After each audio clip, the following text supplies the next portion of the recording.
Bank খাতের তারল্য সংকটে বিপাকে বেশ কিছু পোশাক কারখানার মালিক। কিছু ব্যাংকে বিদেশি ক্রেতাদের অর্থ আটকে আছে বলে অভিযোগ তাদের। এতে শ্রমিকদের বেতন দিতে হিমশিম খাচ্ছেন তারা।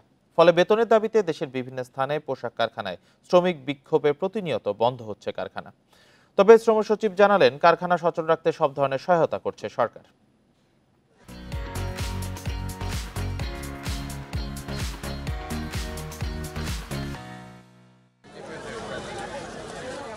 বকেয়া বেতন সহ নানা দাবিতে শ্রমিকদের আন্দোলনে আবারও অস্থির হয়ে উঠেছে তৈরি পোশাক খাত।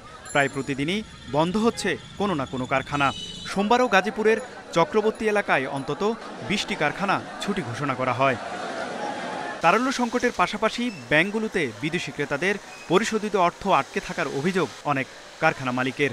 এছাড়া মালিক খেলাপি হওয়ায় নতুন করে কোনো সহায়তাও পাচ্ছেন না অনেকেই। ফলে বাকি পড়েছে শ্রমিকদের বেতন।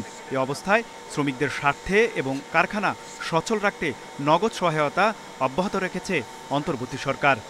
এক্সপোর্ট করে ডকুমেন্টস দিচ্ছে, তারা সেখানে টাকা পাচ্ছে না, বেতন দিতে পারছে না।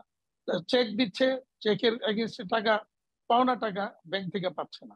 ফলে তারা কিন্তু এই সমস্যা আছে যে তারা বেতন দিতে পারছে না। ব্যাংক থেকে আপনার এভাবে মানি লন্ডারিং করে এই টাকাগুলো চলে গেছে।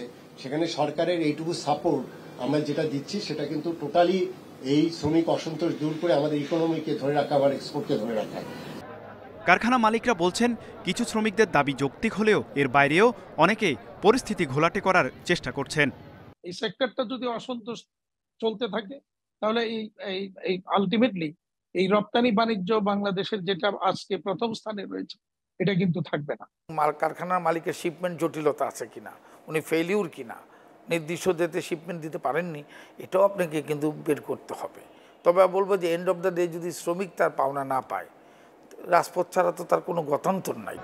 বেতনের পাশাপাশি হাজিরা বোনাস, নাইট বিল, টিফিন বিল বৃদ্ধি সহ বিভিন্ন দাবি নিয়ে বিক্ষোভ করছেন কারখানা শ্রমিকরা। পরিস্থিতি সামাল দিতে সম্প্রতি শ্রমিকদের বার্ষিক বেতন 5 থেকে 10% বৃদ্ধি সহ 16টি দাবি মেনে নিয়ে সচল হয় কয়েকটি কারখানা। তৌহিদ রানা, ইন্ডিপেন্ডেন্ট নিউজ, ঢাকা।